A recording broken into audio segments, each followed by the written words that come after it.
இது பொங்கலின் திருவிழாவின் போது நடக்கும் மற்றொரு விளையாட்டு தேங்காய் உருட்டுதல்னு சொல்லி எதிரெதிராக இருந்து உருட்டுவாங்க. இதில் தேங்காய் நேருக்கு நேராக மோதும்போது யார் தேங்காயிலேருந்து முதல்ல உடஞ்சி தண்ணி வெளியே வருதோ அவங்க வந்து தோற்றதாக அர்த்தம்.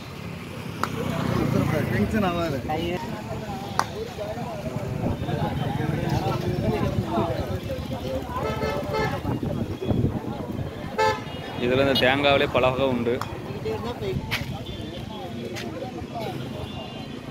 அதாவது தேங்காவை மங்காவலை புளி அப்படின்லாம் சொல்லுவாங்க. நிறையா வகை நாட்டு தேங்காயெலாம் இருக்கலாம். அதே மாதிரி முண்டைக்கண்ணு அந்த மாதிரிலாம் நிறையா வகைகள் சொல்லுவாங்க.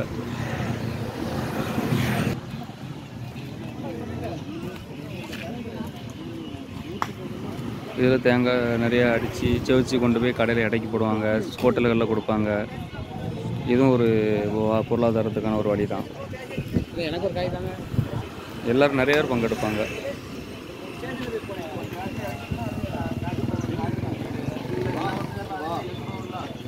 இதுக்காண்டி ஒரு தேங்காய்க்காண்டி 500 1000 ரூபாலாம் கொடுத்து வாங்கிட்டு வருவாங்க.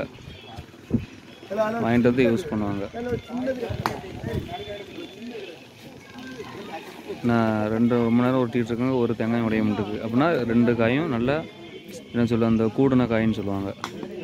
அவ்வளோ ஈஸியில் உடையாது. இதெல்லாம் செல்ல தேங்காய் உருட்டுதல் வந்து ஒரு தேங்காய் உடையதுக்கு 20 நிமிஷம் கூட வர போகும். அந்த அளவுக்கு இருக்கும். அதாவது தேங்காவில் சின்ன வீக்னஸ் பாயிண்ட் எங்கேயாவது ஒரு இடத்துல இருக்கும். அதில் அடித்தா தேங்காய் தண்ணி வந்துடும். அதை தான் எதிர்பார்த்து காத்துக்கிட்டு இருப்பாங்க. அது கரெக்டாக உருட்டதிலும் விதம் இருக்குது. மாற்றி உருட்டிட்டாங்க, முடிஞ்சு. இப்போ நிறைய பேர் வராங்க பார்த்தீங்களா, சாக்கிலலாம் இருக்குது பாருங்கள். எல்லாமே தேங்காய் தான். சாக்கெல்லாம் இருக்குது பாருங்கள், அதெல்லாம் தேங்காய் தான்.